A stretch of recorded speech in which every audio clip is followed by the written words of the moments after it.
سلام every one. آج میں نے جو پاکستان کی اسٹیبلشمنٹ ہے اس کو شاباشی دینی ہے کہ اس نے جو مظاہرہ اپنے قوم اپنے وطن سے نفرت کا کر کے دکھایا ہے اس طرح تو دشمن بھی نہیں کرتے.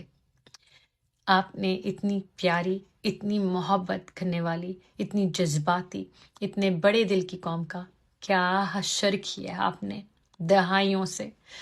اس کا خون چوس چوس کے اس کو کیڑے مکوڑوں کی طرح رکھ کر اور پھر گاڈ فوربڈ اگر کوئی محب وطن اپنی جس کے اندر تھوڑا سا بھی فخر ہے اور اپنے ملک سے محبت ہے وہ آپ کو یہ شو کر دے تو آپ اس کو برہنا کر کے اس پر تشدد کرتے ہیں. اور پتہ ہے سب کس لیے کرتے ہیں؟ یا تو آپ دماغی طور پہ مفلوج ہیں. اس 2% کی طاقت 2% کی دنیاوی دولت 2% کی انا وہ بھی اس عارضی دنیا کے لیے اس کے لیے اپنے ارد گرد کی قوموں کو دیکھیے کتنی محبت کرتے ہیں وہ اپنے لوگوں سے. جو بھی ہے محبت بہت کرتے ہیں وہ.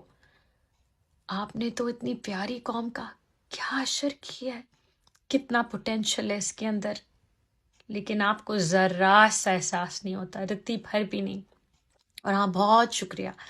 پہلے پوری دنیا یہ کہتی تھی کہ پاکستان جو ہے نا اس میں کوئی جمہوریت نہیں ہے. ایکچولی یہ ملٹری حکومت ہے ڈکٹیٹرشپ ہے.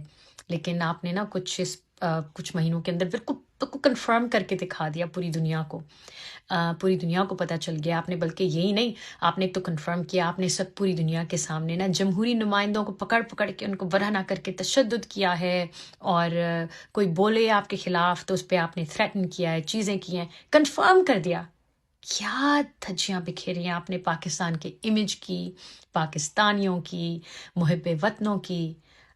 kudos to you really. اور یہ کہ یہ جو کوئی میجر عادل راجا ہیں وہ کہتے رہتے ہیں خاموش مجاہد خاموش مجاہد. مجاہد کبھی خاموش نہیں ہوتے سمجھے آپ. جو قومیں اوپر جاتی ہیں نا بہت بڑی بڑی تاریخ دیکھ لیں ان کے مجاہد خاموش نہیں ہوتے.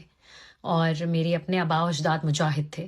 انہوں نے اس پورے خطے میں اسلام پھیلایا ہے. گھوڑوں پر آئے تھے اور کوئی بھی جو ہے وہ خاموش نہیں تھا.